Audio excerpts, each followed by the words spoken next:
ಇದು SS digital channel, Shri ಸುಮಂಗಲಿ digital channel. ನೀವು ನೋಡ್ತಾ ಇದ್ದೀರಿ ಸುದ್ದಿ ಸಮಯ, ಸ್ಥಳೀಯ ಸುದ್ದಿಗಳಿಗಾಗಿ. ಸುದ್ದಿ ಸಮಯದ ಪ್ರಾಯೋಜಕರು Mahalakshmi jewellers, gold hub, main road, Kalaburagi.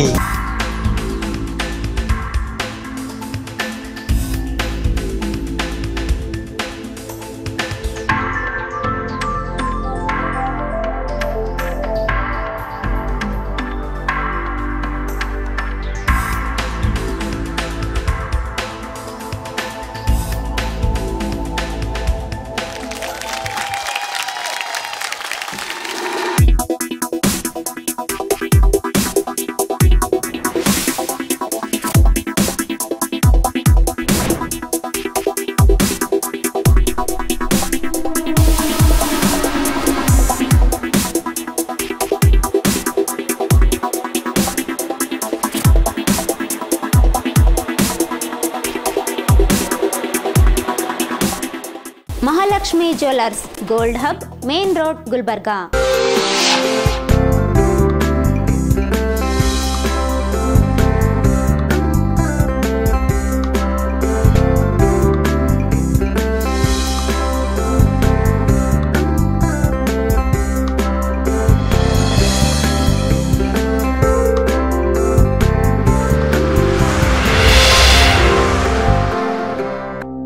ಸುದ್ದಿ ಸಮಯಕ್ಕೆ ಸ್ವಾಗತ. ನಾನು RJ ಮಂಜು ಹಿರೋಳಿ.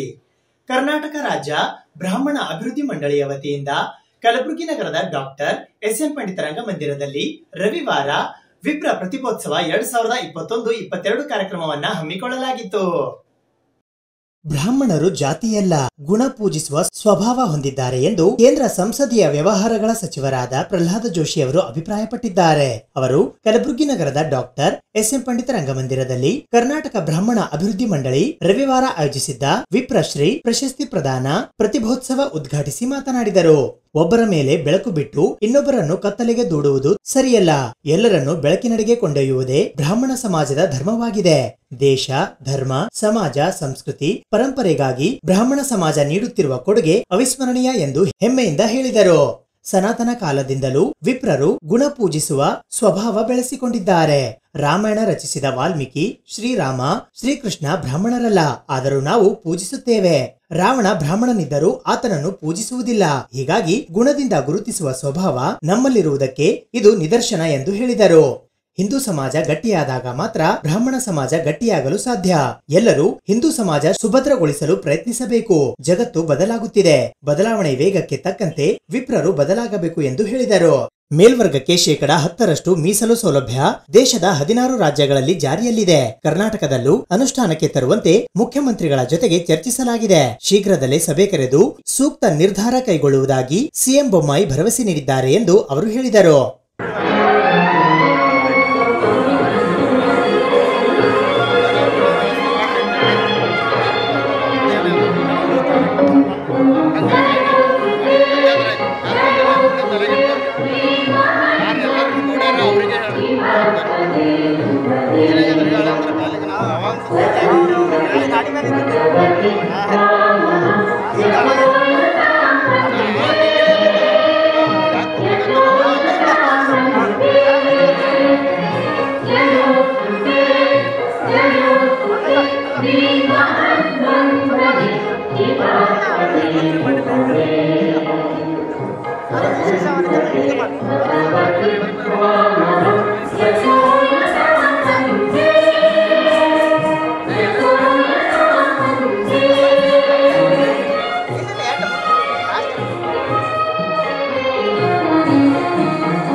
ಮಂಡಳಿಯ ನಿರ್ದೇಶಕ ಜಗದೀಶ್ ಹುನುಗಂದ ಪ್ರಾಸ್ತಾವಿಕವಾಗಿ ಮಾತನಾಡಿ, ಕಲಬುರಗಿ ಜಿಲ್ಲೆಯ ಕಟ್ಟಿಸಂಗಾವಿ ಬಳಿಯ ಭೀಮಾ ನದಿ ದಡದಲ್ಲಿ ವಿಪ್ರ ಸಮಾಜದವರಿಗೆ ಕ್ರಿಯಾಕರ್ಮದ ವ್ಯವಸ್ಥೆ ಮಾಡಲು ಯೋಜಿಸಲಾಗಿದೆ. ಆರ್ಥಿಕವಾಗಿ ಹಿಂದುಳಿದ ಬ್ರಾಹ್ಮಣರಿಗೆ 10% ಮೀಸಲಾತಿ ನೀಡಿ ಶಿಕ್ಷಣ, ಉದ್ಯೋಗದಲ್ಲಿ ಅನುಕೂಲ ಕಲ್ಪಿಸಬೇಕು. ಈ ನಿಟ್ಟಿನಲ್ಲಿ ಸಚಿವ ಜೋಶಿಯವರು ಮುತುವರ್ಜಿ ವಹಿಸಬೇಕು ಎಂದು ಕೋರಿದರು. ಬ್ರಾಹ್ಮಣ ಅಭಿವೃದ್ಧಿ ಮಂಡಳಿ ಅಸ್ತಿತ್ವಕ್ಕೆ ಬಂದ 3 ವರ್ಷದಲ್ಲಿ ರಾಜ್ಯದಲ್ಲಿ 11,000 ವಿದ್ಯಾರ್ಥಿಗಳಿಗೆ ತಲಾ 15,000 ರೂಪಾಯಿ ವಿದ್ಯಾರ್ಥಿ ವೇತನ ನೀಡಿ ಪ್ರೋತ್ಸಾಹಿಸಲಾಗಿದೆ. 1,400 ಜನರಿಗೆ ಉದ್ಯೋಗಕ್ಕಾಗಿ 20% ಸಬ್ಸಿಡಿ ಮೂಲಕ ಸಾಲ ನೀಡಲಾಗಿದೆ. ಎಲ್ಲರೂ ಮಂಡಳಿಯ ಸೌಲಭ್ಯಗಳ ಸದ್ಬಳಕೆ ಮಾಡಿಕೊಳ್ಳಬೇಕು ಎಂದು ಬ್ರಾಹ್ಮಣ ಅಭಿವೃದ್ಧಿ ಮಂಡಳಿಯ ಅಧ್ಯಕ್ಷರಾದ ಸಚ್ಚಿದಾನಂದ ಮೂರ್ತಿಯವರು ಹೇಳಿದರು. ಬೆಂಗಳೂರು ಉತ್ತರಾದಿ ಮಠದ ಶ್ರೀ ಜಯತೀರ್ಥ ವಿದ್ಯಾಪೀಠದ ಪ್ರಾಚಾರ್ಯರಾದ ಪಂಡಿತ್ ಡಾಕ್ಟರ್ ಸತ್ಯ ಧ್ಯಾನಾಚಾರ್ಯ ಕಟ್ಟಿಯವರು ಸಾನ್ನಿಧ್ಯ ವಹಿಸಿದ್ದರು. ಬ್ರಾಹ್ಮಣ ಅಭಿವೃದ್ಧಿ ಮಂಡಳಿಯ ಅಧ್ಯಕ್ಷರಾದ ಎಚ್.ಎಸ್. ಸಚ್ಚಿದಾನಂದ ಮೂರ್ತಿ ಅಧ್ಯಕ್ಷತೆ ವಹಿಸಿದ್ದರು. ನಿವೃತ್ತ ಐಪಿಎಸ್ ಅಧಿಕಾರಿ ಕೆಎಟಿ ಸದಸ್ಯರಾದ ರಾಘವೇಂದ್ರ ಔರಾದ್ಕರ್, ಶಿಕ್ಷಣ ತಜ್ಞರಾದ ಪ್ರಹ್ಲಾದ್ ಭುರ್ಲಿ, ಹಿರಿಯ ಸಾಹಿತಿಗಳಾದ ಎಂಜಿ ದೇಶಪಾಂಡೆ, ಹಿರಿಯ ವೈದ್ಯರಾದ ಡಾಕ್ಟರ್ ಮಲ್ಲಾರರಾವ್ ಮಲ್ಲೆ, ವಾದಿರಾಜ ದೇಶಪಾಂಡೆ, ಸರೋಜಾ ಅನಗರ್ಕರ್, ರಾಘವೇಂದ್ರ ಕುಲಕರ್ಣಿ ವಿಜಯಪುರ, ಬಿಂದು ಮಾಧವ ಹೆಂಡಿಗೇರಿ, ರಾಮ ಮನಗೂಳಿ ಬಾಗಲಕೋಟ, ಅಶೋಕ ಕುಲಕರ್ಣಿ ನಾಡಗೌಡ ಅವರಿಗೆ ವಿಪ್ರಶ್ರೀ ಪ್ರಶಸ್ತಿ ನೀಡಿ ಸನ್ಮಾನಿಸಲಾಯಿತು. ಪುಷ್ಪಲತಾ ಅವರಿಗೆ ಮರಣೋತ್ತರವಾಗಿ ಪ್ರಶಸ್ತಿ ನೀಡಲಾಯಿತು. ಕೆಕೆಆರ್ಡಿಬಿ ಅಧ್ಯಕ್ಷರಾದ ದತ್ತಾತ್ರೇಯ ಸಿ ಪಾಟೀಲ್ ರೇವೂರ್, ಉದ್ಯಮಿಗಳಾದ ಕೃಷ್ಣಾಜಿ ಕುಲಕರ್ಣಿ, ಸೂರ್ಯಕಾಂತ ನಾಗಮಾರಪಳ್ಳಿ, ವಿಪ್ರ ಪರಿಷತ್ನ ಅಧ್ಯಕ್ಷರಾದ ರಘುನಾಥ, ಎಂಎಲ್ಸಿ ಶಶಿಲ್ ಜಿ ನಮೋಶಿ, ಮಾಜಿ ಶಾಸಕರಾದ ಶ್ರೀಕಾಂತ ಕುಲಕರ್ಣಿ, ಮೋಹನ್ ಭಟ್ ಜೋಶಿ, ರಾಮಾಚಾರ್ಯ ಘಂಟಿ, ಗೋಪಾಲಾಚಾರ್ಯ ಅಕಮಂಚಿ, ಮಲ್ಹಾರ್ರಾವ್ ಗಾರಂಪಳ್ಳಿ, ಪಿಎಚ್ ಕುಲಕರ್ಣಿ, ಶಮಾಚಾರ್ಯ ಬೈಚಬಾಳ್, ರಮೇಶ್ ಬಾಬು ವಕೀಲ್, ಭಾರ್ಗವ್ ಕಟ್ಟಿ, ಪ್ರಹ್ಲಾದ್ ಪೂಜಾರಿ, ಅರವಿಂದ ನವಲಿ, ವಿದ್ಯಾಸಾಗರ ಕುಲಕರ್ಣಿ, ದಯಾಘನ್ ಧಾರವಾಡ್ಕರ್, ಶೋಭಾ ದೇಸಾಯಿ, ದತ್ತಾತ್ರೇಯ ಭಟ್ ಪೂಜಾರಿ, ಗುರುರಾಜ್ ಭರತ್ನೂರ್ ಸೇರಿದಂತೆ ಇತರರು ಈ ಸಂದರ್ಭದಲ್ಲಿ ಉಪಸ್ಥಿತರಿದ್ದರು. ಕಲಬುರಗಿ, ಬೀದರ್, ವಿಜಯಪುರ ಹಾಗೂ ಬಾಗಲಕೋಟ ಜಿಲ್ಲೆಗಳ ಹೆಚ್ಚು ಅಂಕ ಪಡೆದ 10ನೇ ತರಗತಿಯ ವಿದ್ಯಾರ್ಥಿಗಳಿಗೆ ಬಹುಮಾನ ಮತ್ತು ಪ್ರಮಾಣ ಪತ್ರದೊಂದಿಗೆ ಸತ್ಕರಿಸಲಾಯಿತು.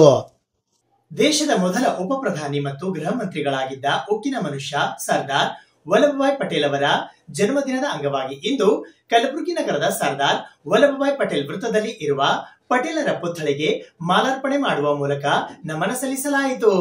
ದೇಶದ ಮೊದಲ ಉಪ ಪ್ರಧಾನಿ ಮತ್ತು ಗೃಹ ಮಂತ್ರಿಗಳಾದ ಉಕ್ಕಿನ ಮನುಷ್ಯ ಸರ್ದಾರ್ ವಲ್ಲಭಭಾಯ್ ಪಟೇಲ್ ರವರ ಜನ್ಮದಿನದ ಅಂಗವಾಗಿ ಇಂದು ಕಲಬುರಗಿ ನಗರದ ಸರ್ದಾರ್ ವಲ್ಲಭಭಾಯ್ ಪಟೇಲ್ ಅವರ ವೃತ್ತದಲ್ಲಿ ಉಕ್ಕಿನ ಮನುಷ್ಯ ಸರ್ದಾರ್ ವಲ್ಲಭಭಾಯ್ ಪಟೇಲ್ ಅವರ ಪುತ್ಥಳಿಗೆ ಮಾಲಾರ್ಪಣೆ ಮಾಡಿ ನಮನ ಸಲ್ಲಿಸಲಾಯಿತು. ಕಲ್ಯಾಣ ಕರ್ನಾಟಕ ಉತ್ಸವ ದಿನಾಚರಣೆ ಸಮಿತಿಯ ವತಿಯಿಂದ ನಿಯೋಜಿಸಲಾದ ಈ ಜನ್ಮದಿನದ ಕಾರ್ಯಕ್ರಮದ ಸಂದರ್ಭದಲ್ಲಿ ಕಾರ್ಯಕ್ರಮವನ್ನು ಉದ್ದೇಶಿಸಿ ಮಾತನಾಡಿದ ಶಾಸಕರು ಮತ್ತು ಸಮಿತಿಯ ಅಧ್ಯಕ್ಷರಾದ ಶಶಿಲ್ ಜಿ ನಮೋಶಿ ಅವರು, ಕಲ್ಯಾಣ ಕರ್ನಾಟಕ ಅಮೃತ ಮಹೋತ್ಸವದ ಈ ಸಾಲಿನ ಸಂದರ್ಭದಲ್ಲಿ ಪಟೇಲ್ ವೃತ್ತದ ಸೌಂದರೀಕರಣ ಮತ್ತು ಪ್ರತಿಮೆಯ ಆಧುನೀಕರಣ ಕಾರ್ಯ ಕಾಲಮಿತಿಯಲ್ಲಿ ಪೂರ್ಣಗೊಳಿಸಲು ಅಧಿಕಾರಿಗಳಿಗೆ ಈಗಾಗಲೇ ಮನವಿ ಮಾಡಿ ತಿಳಿಸಿದ ಅವರು ಪಟೇಲರ ಜಯಂತಿಯ ಶುಭಾಶಯಗಳನ್ನ ಎಲ್ಲರಿಗೂ ತಿಳಿಸಿದರು. ಸಮಿತಿಯ ಪ್ರಧಾನ ಕಾರ್ಯದರ್ಶಿ ಲಕ್ಷ್ಮಣ ದಸ್ತಿಯವರು ಮಾತನಾಡಿ, ಹೈದರಾಬಾದ್ ಕರ್ನಾಟಕ ವಿಮೋಚನೆಗೆ ಹೋರಾಡಿದ ಹೋರಾಟಗಾರರ ತ್ಯಾಗ ಬಲಿದಾನ ಮರೆಯುವಂತಿಲ್ಲ. ನಮ್ಮ ಹೋರಾಟಗಾರರ ಉಗ್ರ ಸ್ವರೂಪದ ಹೋರಾಟ ಭಾರತ ಸರ್ಕಾರದ ಕಣ್ಣು ತೆರೆಸಿತು. ಇದನ್ನು ಗಂಭೀರವಾಗಿ ಪರಿಗಣಿಸಿರುವ ಆಗಿನ ಗೃಹ ಮಂತ್ರಿ ಪಟೇಲರು ಭಾರತ ರತ್ನ ಡಾಕ್ಟರ್ ಬಾಬಾ ಸಾಹೇಬ್ ಅಂಬೇಡ್ಕರ್ ಅವರ ಮಾರ್ಗದರ್ಶನದಂತೆ ಸರ್ದಾರ್ ವಲ್ಲಭಭಾಯ್ ಪಟೇಲ್ ಅವರು ದಿಟ್ಟತನದ ನಿಲುವು ತೆಗೆದುಕೊಂಡು ಹೈದರಾಬಾದ್ ಸಂಸ್ಥಾನದ ಮೇಲೆ ಪೊಲೀಸ್ ಕಾರ್ಯಾಚರಣೆ ನಡೆಸಿದರು. ಇದರ ಫಲಸ್ವರೂಪ ಹೈದರಾಬಾದ್ ನಿಜಾಮ ರಾಜ್ಯ ಅಖಂಡ ಭಾರತದಲ್ಲಿ 17ನೇ ಸೆಪ್ಟೆಂಬರ್ 1948ರಲ್ಲಿ ವಿಲೀನವಾಯಿತು. ಸರ್ದಾರ್ ಪಟೇಲರ ಐತಿಹಾಸಿಕ ಕಾರ್ಯವು ನಾವು ಎಂದಿಗೂ ಮರೆಯಲು ಸಾಧ್ಯವಿಲ್ಲ. ಇನ್ನು ಮುಂದೆ ಸರ್ಕಾರ ಪಟೇಲರ ಜಯಂತಿಯನ್ನ ಅಧಿಕೃತವಾಗಿ ಇಡೀ ಕಲ್ಯಾಣ ಕರ್ನಾಟಕ ಭಾಗದಲ್ಲಿ ಆಚರಣೆ ಮಾಡಲು ಸರ್ಕಾರಕ್ಕೆ ಆಗ್ರಹಿಸಿದರು. ಈ ಸಂದರ್ಭದಲ್ಲಿ ಮುಖಂಡರುಗಳಾದ ಮಾರುತಿ ಪವಾರ್, ಮಚೇಂದ್ರನಾಥ್ ಮೂಲಿಗೆ, ಲಿಂಗರಾಜ ಸಿರಗಾಪುರ, ಡಾಕ್ಟರ್ ಎಎಸ್ ಭದ್ರಶೆಟ್ಟಿ, ಕಲ್ಯಾಣರಾವ್ ಪಾಟೀಲ್, ಗಿರೀಶ್ ಗೌಡ ಧುಮದ್ರಿ, ಅಬ್ದುಲ್ ರಹೀಂ, ಸುರೇಶ್ ಬಡಿಗೇರ, ಬಸವರಾಜ್ ಚಿಟಗುಂಪಿ, ರಾಜು ಜೈನ್, ಅಮಿತ್ ಕುಮಾರ್, ಪರಮೇಶ್ವರ್, ಸಿದ್ದು ಮಡಿವಾಳ್, ವಿಶ್ವನಾಥ ಗೌನಳ್ಳಿ ಸೇರಿದಂತೆ ಅನೇಕರು ಭಾಗವಹಿಸಿದ್ದರು. ಇವತ್ತು ಸರ್ದಾರ್ ವಲ್ಲಭಭಾಯ್ ಪಟೇಲ್ ಅವರ 147ನೇ ಜನ್ಮದಿನಾಚರಣೆಯನ್ನು ನಾವು ಆಚರಣೆ ಮಾಡ್ತಾ ಇದ್ದೀವಿ. ಉಕ್ಕಿನ ಮನುಷ್ಯ, ಈ ದೇಶದ ಅಖಂಡತೆಯ ನೆನಸನ್ನು ಮಾಡಿದಂಥ ಒಬ್ಬ ಮಹಾನ್ ವ್ಯಕ್ತಿ. ಅವರು ಐರನ್ ಮ್ಯಾನ್ ಆಫ್ ಇಂಡಿಯಾ, ಉಕ್ಕಿನ ಮನುಷ್ಯ ಅಂತಂದ್ರೆ ನಾವು ಯಾಕೆ ಕರಿತೀವಿ ಅಂತಂದರೆ, ಅವರು ಸ್ವಾತಂತ್ರ್ಯದ ನಂತರ ಅಥವಾ ಸ್ವಾತಂತ್ರ್ಯದ ಸಂದರ್ಭದಲ್ಲಿ ನಮ್ಮ ರಾಷ್ಟ್ರ ಅಖಂಡ ಆಗಲಿಲ್ಲ. ಇನ್ನೂ 3 ರಾಜ್ಯಗಳು, ನಿಜಾಮ್ ರಾಜ್ಯವಾಗಲಿ ಅಥವಾ ಹೈದರಾಬಾದ್ ಸ್ಟೇಟ್ ಆಗಲಿ, ಜೂನಾಗಢ ಆಗಲಿ, ಕಾಶ್ಮೀರ ಆಗಲಿ ನಮ್ಮ ಜೊತೆಗೆ ವಿಲೀನ ಆಗಲಿಲ್ಲ ಅಂತ ಅನ್ನುವಂಥ ಆ ಒಂದು ಕೊರಗನ್ನು ಅವರಲ್ಲಿತ್ತು ಅಂತದಂತ ಹೇಳಿ ಆ ಕಾರ್ಯಾಚರಣೆಯನ್ನು ಸೆಪ್ಟೆಂಬರ್ 13ನೇ ತಾರೀಕಿಗೆ ಪ್ರಾರಂಭ ಮಾಡಿ ಸೆಪ್ಟೆಂಬರ್ 17ನೇ ತಾರೀಕು 48ಕ್ಕೆ ನಮಗೆ ನಿಜವಾದ ಸ್ವಾತಂತ್ರ್ಯವನ್ನು ತಂದುಕೊಟ್ಟಂಥ ಸರ್ದಾರ್ ವಲ್ಲಭಭಾಯ್ ಪಟೇಲ್ ಅವರು. ಅಷ್ಟೇ ಅಲ್ಲ, ಇವತ್ತು ಅಡ್ಮಿನಿಸ್ಟ್ರೇಷನ್, ಇವತ್ತು ಆಡಳಿತಾತ್ಮಕ ವಿಚಾರವನ್ನು ಇಟ್ಕೊಂಡು ಆ ಕನಸನ್ನು ನೆನೆಸು ಮಾಡಿದಂಥ ಒಬ್ಬ ಮಹಾನ್ ವ್ಯಕ್ತಿ ಸರ್ದಾರ್ ವಲ್ಲಭಭಾಯ್ ಪಟೇಲ್ ಅಂತ ಹೇಳ್ಬೋದು. ಇವತ್ತು UPSCನಲ್ಲಿ ಏನು ಎಲ್ಲರೂ ಪಾಸ್ ಆಗ್ತಾರೆ. UPSC ಅಂದರೆ ಈ ದೇಶಕ್ಕೆ ಇವತ್ತು ಬ್ಯೂರೋಕ್ರಸಿ ಅಂತೇನು ಹೇಳ್ತೀವಿ, ಆಡಳಿತ ದೃಷ್ಟಿಯಿಂದ ಒಂದು ಒಳ್ಳೆಯ ಆಡಳಿತವನ್ನು ಕೊಡಲಿಕ್ಕೆ ಇವತ್ತು IAS ಆಫೀಸರ್ಸ್ ಇರಲಿ, IPS ಆಫೀಸರ್ಸ್ ಇರಲಿ, ಇವರು ಟ್ರೈನಿಂಗನ್ನು ಎಲ್ಲಿ ಪಡಿತಾರೆ ಅದು ಸರ್ದಾರ್ ವಲ್ಲಭಭಾಯ್ ಪಟೇಲ್ ಅವರ ಹೆಸರಿನಿಂದ ಆ ಒಂದು ಸಂಸ್ಥೆಯನ್ನು ಕಟ್ಟಿದ್ದಾರೆ. ಅಡ್ಮಿನಿಸ್ಟ್ರೇಷನ್ ಬಗ್ಗೆ ಆ ಕಲ್ಪನೆಯನ್ನು ಇಟ್ಕೊಂಡಿದ್ದವರು. ಅಷ್ಟೇ ಅಲ್ಲ, ರೈತರ ಬಗ್ಗೆ ಕೂಡ ಅಷ್ಟೇ ಅತ್ಯಂತ ಕಳಕಳಿ ಇದ್ದಂಥ ವ್ಯಕ್ತಿ. ಬಾರ್ದೋಳಿ ಸತ್ಯಾಗ್ರಹ ಅಂತ ಗುಜರಾತ್ನಲ್ಲಿ 1928ರಲ್ಲಿ ಆ ಸತ್ಯಾಗ್ರಹವನ್ನು ಮಾಡಿ ಇವತ್ತು ರೈತರಿಗೆ ಅನುಕೂಲ ಮಾಡಿಕೊಟ್ಟಂಥ ಮಹಾನ್ ವ್ಯಕ್ತಿ. ಹೀಗಾಗಿ ಸರ್ದಾರ್ ವಲ್ಲಭಭಾಯ್ ಪಟೇಲ್ ಅವರು ನಮ್ಮ ಮೊದಲನೇ ಪ್ರಧಾನಿ ಆಗಬೇಕಾಗಿತ್ತು. ಇದ್ರೆ ಈ ದೇಶದ ನಕ್ಷಣೆ ಬೇರೆ ಆಗ್ತಿತ್ತು ಅನ್ನುವಂಥ ಅನೇಕರ ಸ್ವಾತಂತ್ರ್ಯ ಯೋಧರ ಒಂದು ಕಲ್ಪನೆ. ಇವತ್ತು ಆ ಮಹಾನ್ ವ್ಯಕ್ತಿಯ ದಿನಾಚರಣೆಯನ್ನು ನಾವು ಎಲ್ಲರೂ ಆಚರಣೆ ಮಾಡ್ತಾ ಇದ್ದೀವಿ. ನಮ್ಮ ದೇಶ ಸ್ವತಂತ್ರ ಆಗುವ ಸಂದರ್ಭದಲ್ಲಿ ಬ್ರಿಟಿಷರು ನಮಗೆ ಸ್ವತಂತ್ರ ಕೊಡಬೇಕಾದ್ರೆ 3 ಷರತ್ತು ಇಟ್ಟಿದ್ರು. ದೇಶಿ 565 ರಾಜರು ಭಾರತದಲ್ಲಾದರೂ ಸೇರ್ಬೋದು, ಪಾಕಿಸ್ತಾನ ಸೇರ್ಬೋದು, ಅವರು ಇಂಡಿಪೆಂಡೆಂಟ್ ದೇಶ ಅಂತ ಡಿಕ್ಲೇರ್ ಮಾಡ್ಬೋದು ಅಂಥೇಳಿ. ಇಂಥ ಒಂದು ಸಂದಿಗ್ಧ ಪರಿಸ್ಥಿತಿಯಲ್ಲಿ ಉಕ್ಕಿನ ಮನುಷ್ಯ, ದೇಶದ ಮೊದಲನೇ ಉಪಪ್ರಧಾನಮಂತ್ರಿ, ಗೃಹ ಮಂತ್ರಿ ಆದಂಥ ಸರ್ದಾರ್ ವಲ್ಲಭಭಾಯ್ ಪಟೇಲ್ ಅವರು ದಿಟ್ಟತನದಿಂದ, ಸಾಮ ದಾಮ ದಂಡದಿಂದ ಎಲ್ಲ ರಾಜರಿಗೆ ಭಾರತದಲ್ಲಿ ವಿಲೀನ ಮಾಡುವ ನಿಟ್ಟಿನಲ್ಲಿ ಅವರು ಸಕಾರಾತ್ಮಕವಾಗಿ ಸಮರ್ಥವಾದಂಥ ಒಂದು ಕೆಲಸ ಮಾಡಿದ್ದಾರೆ. ನಮ್ಮ ಹೈದರಾಬಾದ್ ನಿಜಾಮ್ ಉಸ್ಮಾನ್ ಅಲಿ ಖಾನ್ ಅವರು, ಜೂನಾಗಢ ರಾಜ, ಕಾಶ್ಮೀರ ಇವರು ನಮ್ಮ ದೇಶದಲ್ಲಿ ತಕ್ಷಣ ಸೇರಲಿಲ್ಲ.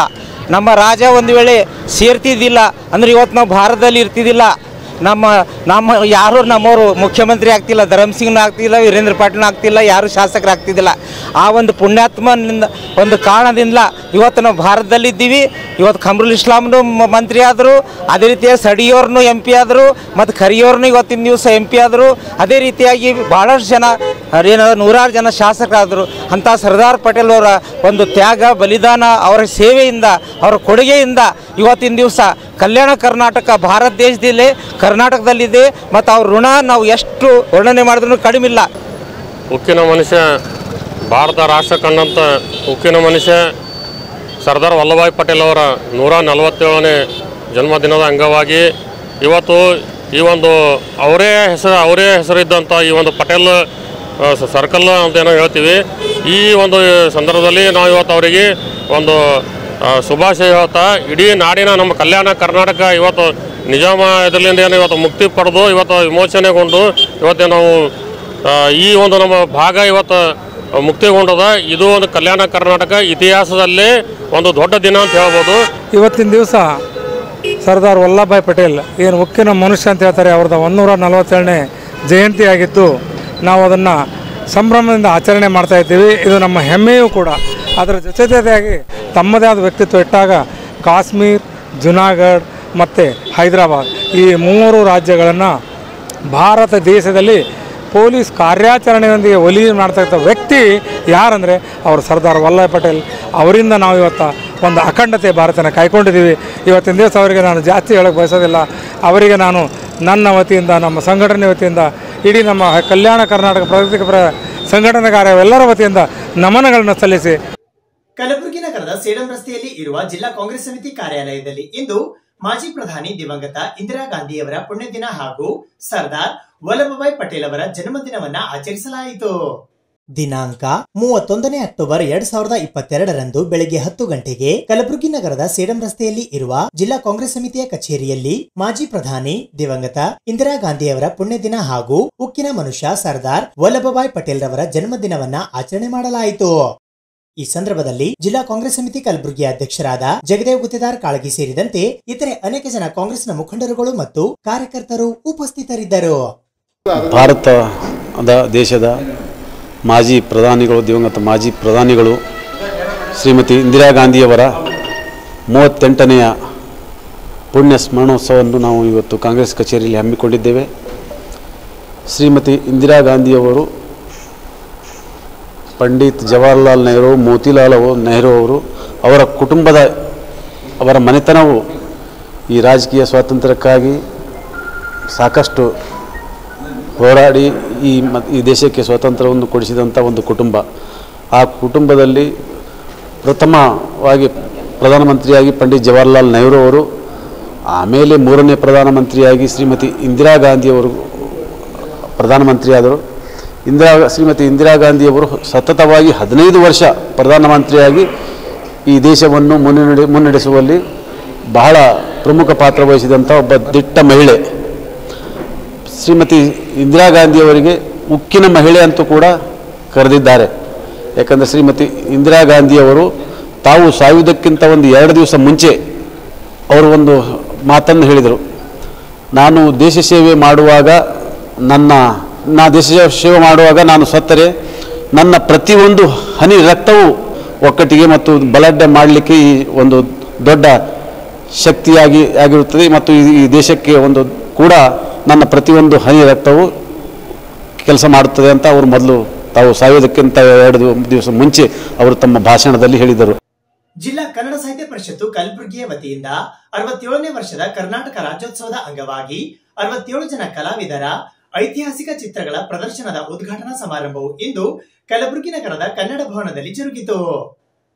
67 ಜನ ಚಿತ್ರ ಕಲಾವಿದರ ಐತಿಹಾಸಿಕ ಚಿತ್ರಗಳ ಪ್ರದರ್ಶನವು ದಿನಾಂಕ 31 ಅಕ್ಟೋಬರ್ 2022ರಂದು ಬೆಳಿಗ್ಗೆ 11:30 ಗಂಟೆಗೆ ಕಲಬುರಗಿ ನಗರದ ಕನ್ನಡ ಭವನದಲ್ಲಿ ಜರುಗಿತು. ಇದರ ಉದ್ಘಾಟಕರಾಗಿ ವಿಧಾನ ಪರಿಷತ್ನ ಸದಸ್ಯರಾದ ಡಾಕ್ಟರ್ ಬಿಜಿ ಪಾಟೀಲ ಆಗಮಿಸಿದ್ದರು.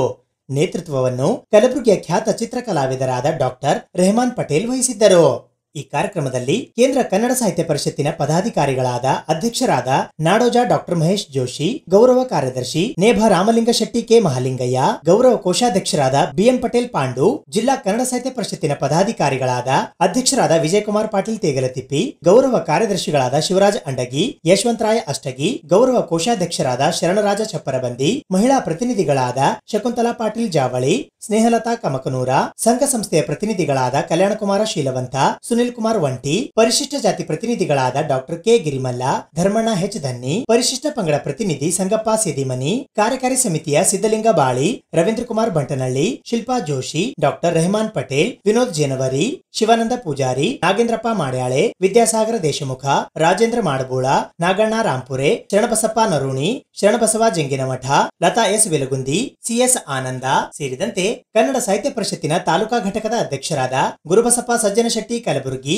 ಸುಮಾ ಚಿಮ್ಮನಚೋಡ್ಕರ್ ಸೇಡಂ, ಸುರೇಶ್ ದೇಶಪಾಂಡೆ ಚಿಂಚೋಳಿ, ಸಂತೋಷ್ ಕುಡಳ್ಳಿ ಕಾಳಗಿ, ಹಣಮಂತಶೇರಿ ಆಳಂದ, ಪ್ರಭು ಫುಲಾರಿ ಅಬಜಲಪುರ, ಎಸ್ಕೆ ಬಿರಾದಾರ ಜೇವರ್ಗಿ, ವೀರೇಂದ್ರ ಕುಮಾರ್ ಕೊಲ್ಲೂರ ಚಿತ್ತಾಪುರ, ಶರಣಬಸಪ್ಪ ಕೋಬಾಳ ಶಹಬಾದ, ನಾಗಪ್ಪ ಸಜ್ಜನ್ ಯಡ್ರಾಮಿ, ಸುರೇಶ್ ಲಿಂಗಟಿ ಕಮಲಾಪುರ, ಶ್ಯಾಮಸುಂದರ ಕುಲಕರ್ಣಿ ಕಲಬುರಗಿ ದಕ್ಷಿಣ ವಲಯ ಮತ್ತು ಪ್ರಭುಲಿಂಗ ಮೂಲಿಗೆ ಕಲಬುರಗಿ ಉತ್ತರ ವಲಯ ಸೇರಿದಂತೆ ಇತರೆ ಅನೇಕರು ಉಪಸ್ಥಿತರಿದ್ದರು.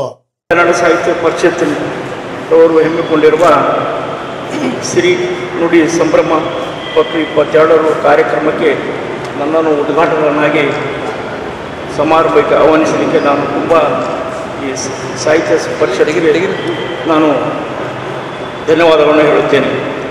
ಅದರಂತೆ ವೇದಿಕೆ ಮೇಲೆ ಇದ್ದಂಥ ಡಾಕ್ಟರ್ ರಹಮತ್ ಪಾಟೀಲ್ ಅವರೇ, ಶಿವರಾಜ್ ಅಗಡಿಯವರೇ, ಶರಣರಾಜ್ ಚಕ್ರವರ್ತಿಯವರೇ, ವಿನೋದ್ ಅವರೇ, ರವೀಂದ್ರ ಕುಮಾರ್ ಬಂಟ್ನಾಳ್ ಅವರೇ, ಜಿಲ್ಲಾ ಅವರೇ, ಲತಾ ಬಿಗುಂದಿಯವರೇ ಮತ್ತು ಅಧ್ಯಕ್ಷರಾದ ವಿಜಯಕುಮಾರ್ ಪಾಟೀಲ್ ತೀಗಲ್ತಿಪ್ಪಿಯವರೇ ಹಾಗೂ ಇಲ್ಲಿ ಬಂದಂಥ ಎಲ್ಲ ಅತಿಥಿ ಬಾಂಧವರೇ ಮತ್ತು ಸಾಹಿತ್ಯ ಪರಿಷತ್ತಿನ ಬಾಂಧವರೇ, ಇವತ್ತಿನ ದಿನ ರಾಜ್ಯೋತ್ಸವ ಶುಭಾಶಯಗಳನ್ನು ತಮ್ಮೆಲ್ಲರಿಗೆ ನಾನು ಹೇಳಕ್ಕೆ ಇಚ್ಛೆಪಡುತ್ತೇನೆ.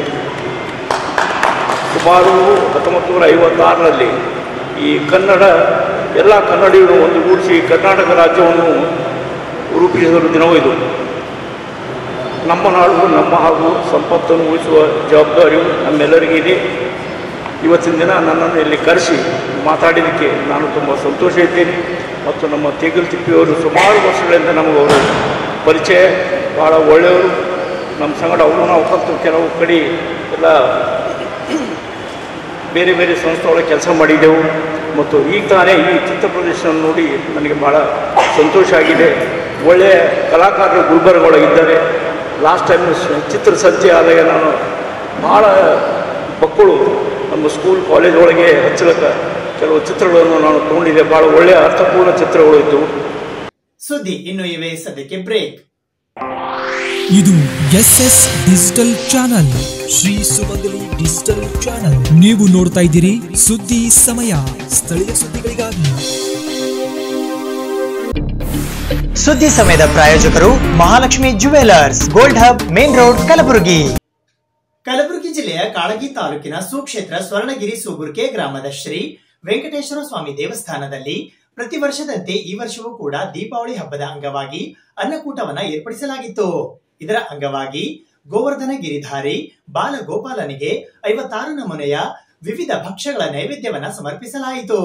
ಈ ಸಂದರ್ಭದಲ್ಲಿ ಸಾವಿರಾರು ಜನ ಭಕ್ತರು ಆಗಮಿಸುವ ಮೂಲಕ ದರ್ಶನ ಮತ್ತು ಪ್ರಸಾದ ಸ್ವೀಕರಿಸಿ ಕೃತಾರ್ಥರಾದರು.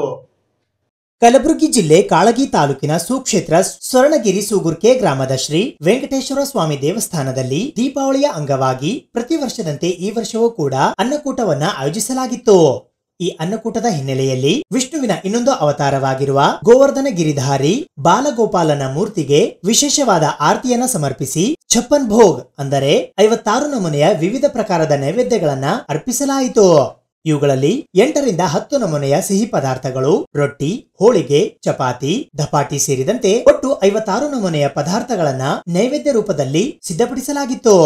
ಈ ಎಲ್ಲಾ ಪೂಜಾ ಕೈಂಕರ್ಯಗಳನ್ನ ಸೂಗೂರ್ ಬಾಲಾಜಿ ದೇವಸ್ಥಾನದ ಪ್ರಮುಖರಾದ ಪೂಜ್ಯ ಶ್ರೀ ಸನದ್ದಾಸ್ ಮಹಾರಾಜ್ಜಿಯವರ ನೇತೃತ್ವದಲ್ಲಿ ನೆರವೇರಿಸಲಾಯಿತು. ಈ ಸಂದರ್ಭದಲ್ಲಿ ದೇವಸ್ಥಾನದ ಅರ್ಚಕರಾದ ಪೂಜ್ಯ ಶ್ರೀ ಕೇಶವದಾಸ್ ಮಹಾರಾಜ್ ಸೇರಿದಂತೆ ಬಾಲನಾಗಸಾಧು ಹಾಗೂ ಇತರರು ಉಪಸ್ಥಿತರಿದ್ದರು. ಸರಿಸುಮಾರು 1500 ರಿಂದ 2000ರಷ್ಟು ಜನರು ಈ ವಿಶೇಷ ಪೂಜೆಯನ್ನ ಕಣ್ತುಂಬಿಕೊಳ್ಳುವ ಮೂಲಕ 56 ನಮೂನೆಯ ವಿಶೇಷ ನೈವೇದ್ಯದ ಪ್ರಸಾದವನ್ನ ಸ್ವೀಕರಿಸಿ ಶ್ರೀ ಬಾಲಾಜಿಯ ಕೃಪೆಗೆ ಪಾತ್ರರಾದರು. ಈ ಸಂದರ್ಭದಲ್ಲಿ ಪೂಜ್ಯ ಶ್ರೀ ಸನದ್ದಾಸ್ ಮಹಾರಾಜ್ ರವರು ಗೋವರ್ಧನ ಗಿರಿಧಾರಿಯ ಕಥೆಯನ್ನ ವಿವರಿಸಿದರು. ये अन्नकूट मनाया जा रहा है, हमारे सनातन धर्म से मनाया जा रहा है और अन्नकूट का महत्व ये है, एक बार की बात है, भगवान अपने भक्तों के लिए यहाँ सदैव धरती पे अवतार लेते हैं। जब जब हो ही धर्म की हानि, बाढ़ ही असुर अधम अभिमानी, तब तब प्रभु लीन मनुज अवतारा, प्रभु रंजन भंजन महिभारा। भगवान द्वापर में श्री कृष्ण रूप में अवतार लिए और सारे ब्रजवासियों के बीच में भगवान बाल लीला करते थे। और एक बार सभी ब्रजवासी लोग इंद्र की पूजा करते थे। तो भगवान श्री कृष्ण बोले इस बार इंद्र की पूजा नहीं होगी, गोवर्धन गिरिराज की पूजा होगी।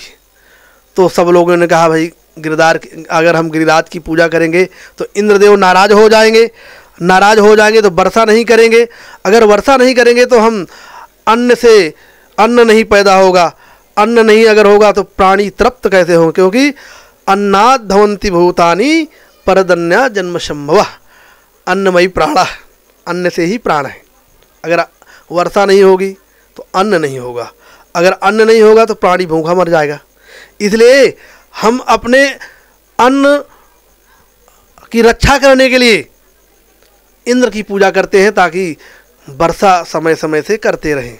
भगवान श्री कृष्ण बोले इस बार गिरिराज भगवान की पूजा होगी, गोवर्धन की पूजा होगी, इंद्र की पूजा नहीं होगी। तो सारे ब्रजवासी भगवान श्री कृष्ण जी के कहने पर तैयार हो गए और उन्होंने आश्वासन दिया कि मैं इससे रक्षा करूँगा। समय आया और पूजा नहीं हुई। इंद्र नाराज हो गया, नाराज होकर के ब्रजवासियों को परेशान करने के लिए समस्त अपने मेघ मंडलों को बुला करके आदेश दे दिया, जा करके इतनी वर्षा करो, इतनी वर्षा करो कि सारे ब्रजवासी डूब जाएं। और त्राही ताही करने लगे, देखते हैं कौन बचाने आएगा। जाके राखे साइयाँ मार सके ना कोई, बाल न बांका कर सके चाहे जग बैरी होए। भगवान उनकी रक्षा करने वाला है तो इंद्र क्या, वर्षा क्या, आग क्या कुछ नहीं कर सकती। वर्षा हुई, समस्त ब्रजवासी लोग जब हाहाकार करने लगे, भगवान श्री कृष्ण बोले मेरे साथ चलो, और जाकर के गिरिराज भगवान को प्रार्थना किए। और भगवान श्री कृष्ण बोले सब लोग मेरे साथ चलो और मेरे साथ अपना अपना बल सब लोग दिखाओ और गिरिराज को ऊपर उठाओ।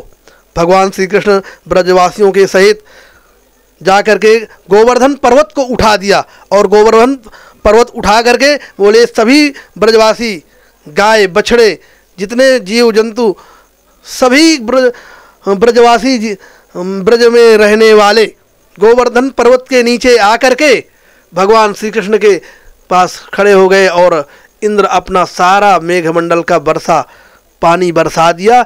लेकिन जब आकर के देखता है वहाँ देख क्या रहा है, धूल उड़ रही है, पानी एक बूंद ब्रज में नहीं है।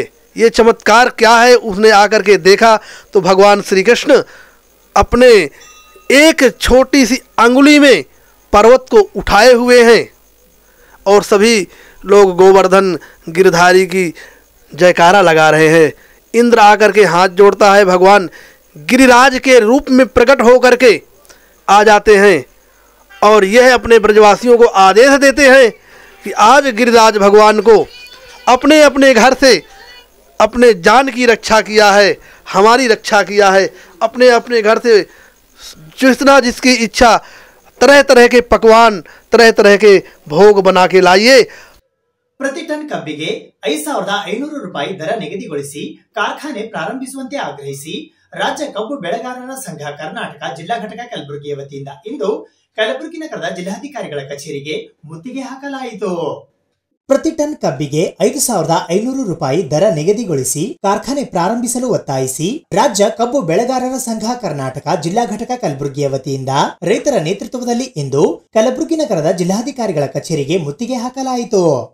ಈ ಸಂದರ್ಭದಲ್ಲಿ ಸಂಘದ ಜಿಲ್ಲಾಧ್ಯಕ್ಷರಾದ ಜಗದೀಶ್ ಪಾಟೀಲ್ ರಾಜಾಪುರ್, ರಾಜ್ಯ ಉಪಾಧ್ಯಕ್ಷರಾದ ಬಸವರಾಜ್ ಪಾಟೀಲ್ ಅಂಕಲಗಿ, ಜಿಲ್ಲಾ ಉಪಾಧ್ಯಕ್ಷರಾದ ಶಾಂತಿವೀರಪ್ಪ ಕಲಬುರ್ಗಿ ಹೆಬ್ಬಾಳ್, ನಾಗೇಂದ್ರರಾವ್ ದೇಶಮುಖ ಚಿತ್ತಾಪುರ, ಜಿಲ್ಲಾ ಕಾರ್ಯದರ್ಶಿ ರಮೇಶ್ ಹೋಗಾರ್ ಅಫಜಲಪುರ, ಜೇವರ್ಗಿ ತಾಲೂಕಾ ಅಧ್ಯಕ್ಷರಾದ ಶರಣು ಬಿಲ್ಲಾಡ್, ಚಿಂಚೋಳಿ ತಾಲೂಕಾ ಅಧ್ಯಕ್ಷರಾದ ಸತೀಶ್ ಪಾಟೀಲ್ ಕೊರವಿ, ಚಂದ್ರಕಾಂತ್ ಸೂಗೂರ್ ಇವಣಿ, ಶರಣು ಮಗ ಹರ್ಸೂರ್ ಸೇರಿದಂತೆ ಇತರೆ ಅನೇಕ ಜನ ರೈತರು ಪಾಲ್ಗೊಂಡಿದ್ದರು.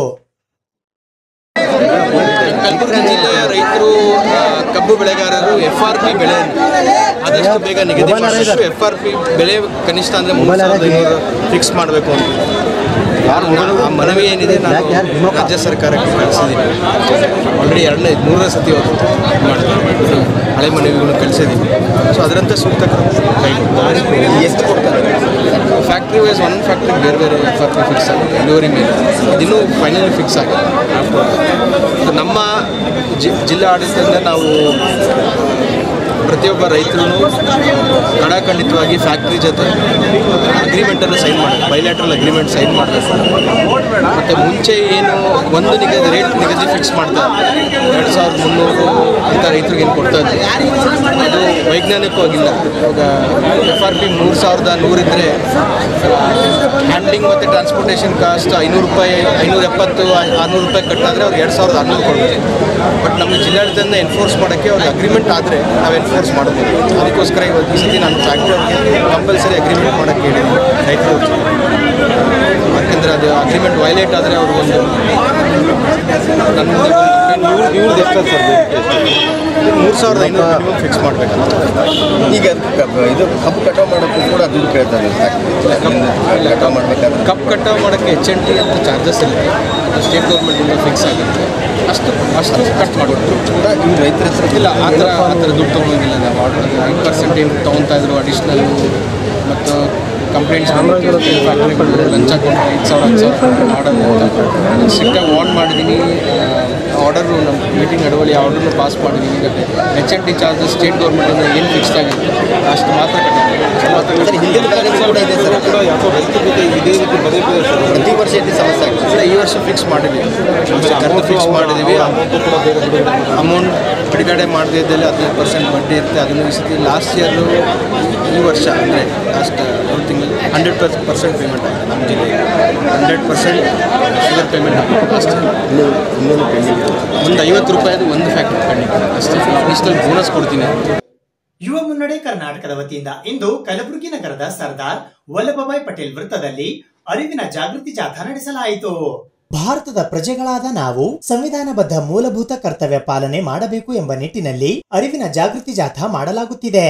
ಯುವ ಮುನ್ನಡೆ ಕರ್ನಾಟಕ ತಂಡ ಹಾಗೂ ವಿವಿಧ ಯುವ ಸಂಘಟನೆಗಳು ಸೇರಿ ಸಂವಿಧಾನಬದ್ಧ ಮೂಲಭೂತ ಕರ್ತವ್ಯ ಪಾಲನೆಗಾಗಿ ಅರಿವಿನ ಜಾಗೃತಿ ಜಾಥಾವನ್ನು ಕಲಬುರಗಿ ನಗರದ ಸರ್ದಾರ್ ವಲ್ಲಭಭಾಯ್ ಪಟೇಲ್ ವೃತ್ತದಿಂದ ಜಗತ್ ವೃತ್ತದವರೆಗೆ ಮೆರವಣಿಗೆ ನಡೆಸಲಾಯಿತು.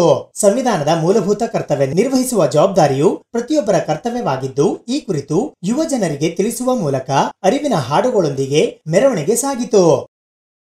ಇವತ್ತು ನಾವು ಕರ್ನಾಟಕ ಯುವ ಮುನ್ನಡೆ ತಂಡದ ವತಿಯಿಂದ ಸಂವಿಧಾನದ ತೇರು ಉತ್ಸವವನ್ನು ಮಾಡ್ತಾ ಇದ್ದೇವೆ ಕಲಬುರಗಿ ಜಿಲ್ಲೆಯಲ್ಲಿ.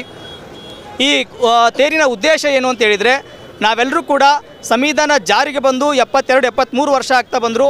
ಎಲ್ಲ ಮೂಲಭೂತ ಹಕ್ಕುಗಳನ್ನು ನಾವು ಸರಿಯಾಗಿ ಬಳಸ್ಕೊಳ್ತಾ ಇದ್ದೀವಿ, ಪಡ್ಕೊಳ್ತಾ ಇದ್ದೀವಿ. ಆದರೆ ಸಂವಿಧಾನದಲ್ಲಿ ಮೂಲಭೂತ ಕರ್ತವ್ಯಗಳು ಕೂಡ ಇರೋದನ್ನು ಮರ್ತಿದ್ದೇವೆ ಅಂತ ಅನಿಸುತ್ತೆ. ಹಕ್ಕುಗಳ ಜೊತೆಗೆ ನಮ್ಮ ನಾಡಿನ ಎಲ್ಲ ಯುವ ಜನತೆ ಏನು ಮಾಡಬೇಕು, ಕರ್ತವ್ಯಗಳನ್ನು ಕೂಡ ಪಾಲಿಸುವಂತೆ ಅವರು ಮುಂದೆ ಬರಬೇಕು. ಮತ್ತು ಸಂವಿಧಾನದ ಆಶಯಗಳೇನಿದೆ, ಸ್ವಾತಂತ್ರ್ಯ, ಸಮಾನತೆ, ಭ್ರಾತೃತ್ವ ಮತ್ತು ಧರ್ಮ ನಿರಪೇಕ್ಷತೆ ಅಂತಕ್ಕಂಥ ಏನು ಸಂವಿಧಾನದ ಮೌಲ್ಯಗಳಿದಾವೋ ಆ ಮೌಲ್ಯಗಳನ್ನು ಎಲ್ಲ ಯುವ ಜನತೆ ಬದುಕಿನಲ್ಲಿ ಅಳವಡಿಸ್ಕೊಂಡು ತಾವು ಮುನ್ನಡಿಬೇಕು. ಅಂದಾಗ ಮಾತ್ರ ಈ ದೇಶ ಸರಿಯಾಗಿರೋದಕ್ಕೆ, ಸುರಕ್ಷಿತವಾಗಿರೋದಕ್ಕೆ, ಆರೋಗ್ಯವಾಗಿರೋದಕ್ಕೆ ಸಾಧ್ಯ ಅಂತಕ್ಕಂಥದ್ದನ್ನು ನಾವು ಕರ್ನಾಟಕ ಯುವ ಮುನ್ನಡೆ ತಂಡದ ವತಿಯಿಂದ ಇವತ್ತು ಸಂವಿಧಾನದ ಮೌಲ್ಯಗಳನ್ನು, ಆಶಯಗಳನ್ನು ಈ ನಾಡಿನ ಜನತೆಗೆ ಅದನ್ನು ಪ್ರಸಾರ ಮಾಡಬೇಕು, ಬಿತ್ತಬೇಕು ಅನ್ನುವ ಕಾರಣಕ್ಕೆ ಈ ಸಂವಿಧಾನ ಉತ್ಸವ ತೇರುಗಳನ್ನು ನಾವು ಇವತ್ತು ಎಲ್ಲ ಒಟ್ಟಾಗಿ ತಂಡದ ವತಿಯಾಗಿ ಇವತ್ತು ಇದನ್ನು ಹಮ್ಮಿಕೊಂಡಿದ್ದೇವೆ. ಇದು ಇವತ್ತಿನ ಸುದ್ದಿ ಸಮಯ. ಸ್ಥಳೀಯ ಸುದ್ದಿಗಳಿಗಾಗಿ ನೋಡ್ತಾ ಇರಿ ಸುದ್ದಿ ಸಮಯ. ನಿಮ್ಮ ನೆಚ್ಚಿನ ಸುದ್ದಿ ಸಮಯವನ್ನು ಡೆನ್ ಸೆಟ್ ಬಾಕ್ಸ್ ನ ಚಾನೆಲ್ ಸಂಖ್ಯೆ 746ರಲ್ಲಿ ಪ್ರತಿದಿನ ರಾತ್ರಿ 9 ಗಂಟೆಗೆ, ಮರುಪ್ರಸಾರ ರಾತ್ರಿ 10 ಗಂಟೆಗೆ ಮತ್ತು ಮರುದಿನ ಬೆಳಿಗ್ಗೆ 8 ಗಂಟೆ ಮತ್ತು 9 ಗಂಟೆಗೆ ವೀಕ್ಷಿಸಬಹುದು. ಇದು SS ಡಿಜಿಟಲ್ ಚಾನಲ್, ಶ್ರೀ ಸುಮಂಗಲಿ ಡಿಜಿಟಲ್ ಚಾನಲ್. ನೀವು ನೋಡ್ತಾ ಇದ್ದೀರಿ ಸುದ್ದಿ ಸಮಯ, ಸ್ಥಳೀಯ ಸುದ್ದಿಗಳಿಗಾಗಿ. ಸುದ್ದಿ ಸಮಯದ ಪ್ರಾಯೋಜಕರು Mahalakshmi jewellers, gold hub, main road, Kalaburagi.